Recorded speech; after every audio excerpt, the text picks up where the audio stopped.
John ଲିଖିତ ସୁସମାଚାରରୁ ପାଠ 20 ଅଧ୍ୟାୟ 15-23 ପର୍ଯ୍ୟନ୍ତ। ସପ୍ତାହର ପ୍ରଥମ ଦିବସର ସନ୍ଧ୍ୟା ସମୟରେ ଶିଷ୍ୟମାନେ ଯିହୁଦୀମାନଙ୍କ ଭୟରେ ଯେଉଁ ଗୃହରେ ଥିଲେ, ସେହି ଗୃହର ସମସ୍ତ ଦ୍ୱାର ରୁଦ୍ଧ ଥିଲା। ଯୀଶୁ ସେମାନଙ୍କ ମଧ୍ୟକୁ ଆସି ଦଣ୍ଡାୟମାନ ହେଲେ ଏବଂ କହିଲେ, ତୁମମାନଙ୍କର ଶାନ୍ତି ହେଉ। ଏହା କହିବା ପରେ ସେ ସେମାନଙ୍କୁ ନିଜର ହସ୍ତ ଓ ପାର୍ଶ୍ୱ ଦେଖାଇଲେ। ପ୍ରଭୁଙ୍କର ଦର୍ଶନ ପାଇ ଶିଷ୍ୟମାନେ ଆନନ୍ଦିତ ହେଲେ। ଯୀଶୁ ପୁନର୍ବାର ସେମାନଙ୍କୁ କହିଲେ, ତୁମମାନଙ୍କର ଶାନ୍ତି ହେଉ। ପିତା ଯେପରି ମୋତେ ପ୍ରେରଣ କରିଛନ୍ତି, ସେହିପରି ମଧ୍ୟ ମୁଁ ତୁମମାନଙ୍କୁ ପ୍ରେରଣ କରୁଛି। ଏହା କହିବା ପରେ ସେ ସେମାନଙ୍କ ଉପରେ ଫୁଙ୍କି କହିଲେ, ପବିତ୍ର ଆତ୍ମାକୁ ଗ୍ରହଣ କର। ଯେଉଁମାନଙ୍କ ପାପ ତୁମେମାନେ କ୍ଷମା କରିବ, ତାହା କ୍ଷମା କରାଯିବ। ଯେଉଁମାନଙ୍କ ପାପ ତୁମେମାନେ ଅଟକ କରି ରଖିବ, ତାହା ଅଟକ ହୋଇ ରହିବ।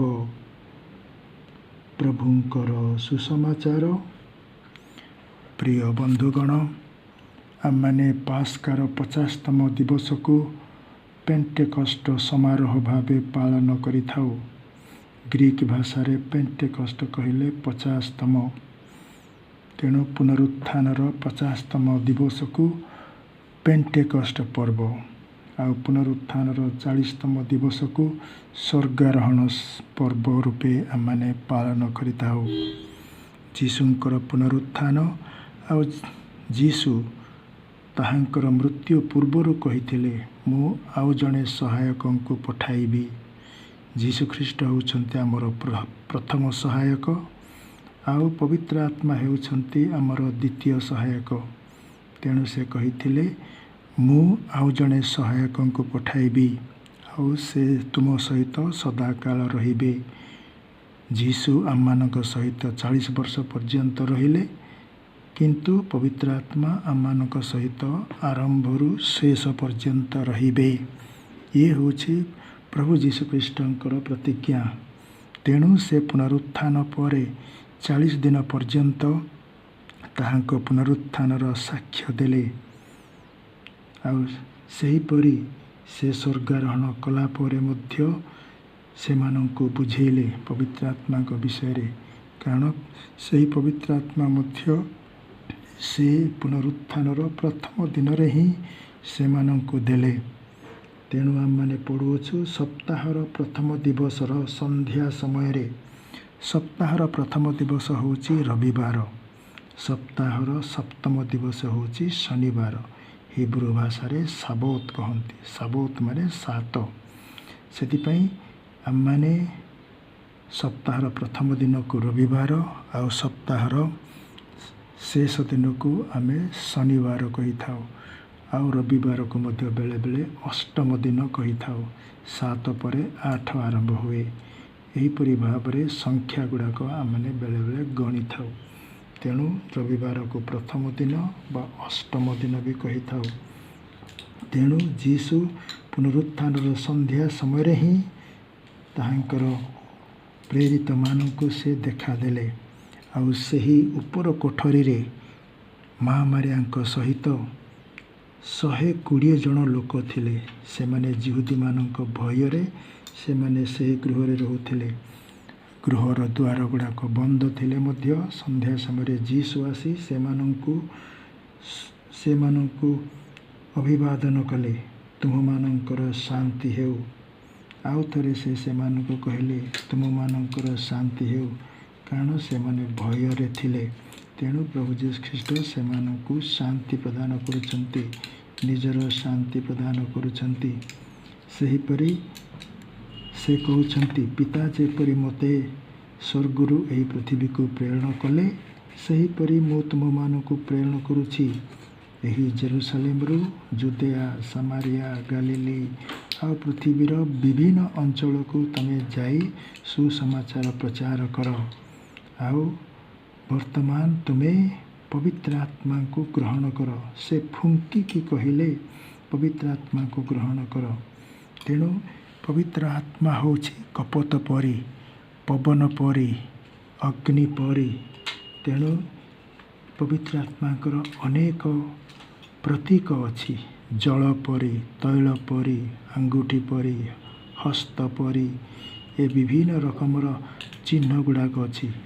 କିନ୍ତୁ ପବିତ୍ର ଆତ୍ମା ମଧ୍ୟ ଜଣେ ବ୍ୟକ୍ତି, ତୃତୀୟ ବ୍ୟକ୍ତି, ତ୍ରୈକ ପରମେଶ୍ୱରଙ୍କର ତୃତୀୟ ବ୍ୟକ୍ତି। ପିତା ପରମେଶ୍ୱର ଯେମିତି ପ୍ରଥମ ବ୍ୟକ୍ତି, ଯୀଶୁଖ୍ରୀଷ୍ଟ ହେଉଛନ୍ତି ଦ୍ୱିତୀୟ ବ୍ୟକ୍ତି, ଆଉ ପବିତ୍ର ଆତ୍ମା ହେଉଛନ୍ତି ତୃତୀୟ ବ୍ୟକ୍ତି। ବ୍ୟାକରଣ ହିସାବରେ ଆମେ ଯେପରି ବ୍ୟବହାର କରିଥାଉ, ପ୍ରଥମ ପୁରୁଷ, ଦ୍ୱିତୀୟ ପୁରୁଷ ଆଉ ତୃତୀୟ ପୁରୁଷ। ପ୍ରଥମ ପୁରୁଷକୁ ଆମେ କହିଥାଉ ମୁଁ ବା ଆମ୍ଭେ। ଦ୍ୱିତୀୟ ପୁରୁଷକୁ ଆମେ କହିଥାଉ ତୁ ବା ତୁମେ ବା ତୁମ୍ଭେ। ଆଉ ତୃତୀୟ ପୁରୁଷକୁ ଆମେ କହିଥାଉ ସେ କିମ୍ବା ସେମାନେ। ଏକ ବଚନ ଆଉ ବହୁ ବଚନ ହିସାବରେ ଆମେ ବ୍ୟାକରଣକୁ ବ୍ୟବହାର କରିଥାଉ। ଏହିପରି ଭାବରେ ବୈକାରଣିକ ଭାବରେ ମଧ୍ୟ ଆମେ ତ୍ରୈକ ପରମେଶ୍ୱରଙ୍କୁ କହିପାରିବା। ପ୍ରଥମ ପୁରୁଷ, ଦ୍ୱିତୀୟ ପୁରୁଷ ଓ ତୃତୀୟ ପୁରୁଷ।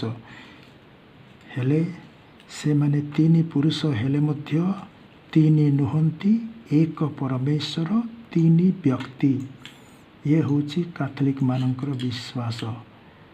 ଏକ ପରମେଶ୍ୱର, ତିନି ବ୍ୟକ୍ତି। ତେଣୁ ପବିତ୍ର ଆତ୍ମା ମଧ୍ୟ ପରମେଶ୍ୱର, ସେ ତୃତୀୟ ବ୍ୟକ୍ତି।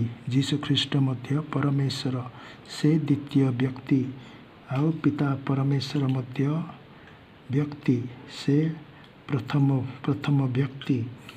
ତେଣୁ ସେମାନେ ଏକ ପରମେଶ୍ୱର, ତିନି ବ୍ୟକ୍ତି ବୋଲି ଆମେ ଘୋଷଣା କରିଥାଉ। ହେଲେ ପ୍ରଭୁ ଯୀଶୁଖ୍ରୀଷ୍ଟ ଫୁଙ୍କିକି କହିଲେ ପବିତ୍ର ଆତ୍ମାକୁ ଗ୍ରହଣ କର। କାରଣ ସେହି ଫୁଙ୍କ, ସେହି ଆତ୍ମା, ସେହି ଶ୍ୱାସ ବା ସେହି ବ୍ୟକ୍ତି ପିତାଙ୍କଠାରୁ ଆଉ ଯୀଶୁଙ୍କ ଜରିଆରେ ଆମ ନିକଟକୁ ଆସିଥାନ୍ତି। ସେ ସିଧା ସାଧା ବି ଆମ ନିକଟକୁ ଆସିପାରିବେ।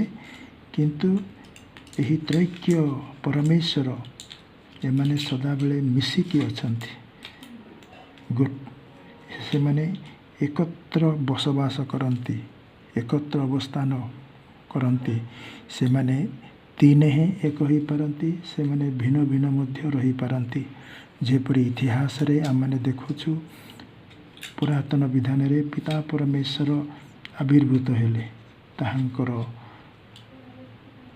ଅଗ୍ନି ଦ୍ୱାରା କିମ୍ବା ମେଘ ଦ୍ୱାରା କିମ୍ବା ଜଳ ଦ୍ୱାରା ବିଭିନ୍ନ ରକମରେ। ହେଲେ ତାହାଙ୍କର ସ୍ୱର ଆମର ପୂର୍ବପୁରୁଷମାନେ ଶୁଣିଲେ, ପିତା ପରମେଶ୍ୱରଙ୍କର ସ୍ୱର ସେମାନେ ଶୁଣିଲେ। ଠିକ୍ ସେହିପରି ସେମାନେ ସେହି ସ୍ୱରକୁ ସେମାନେ ବୁଝିପାରିଲେ। ଆଉ ସେହି ସ୍ୱରକୁ ସେମାନେ ବୁଝିପାରିବେ ବା ସେହି କଥାକୁ ସେମାନେ ବୁଝିପାରିଲେ।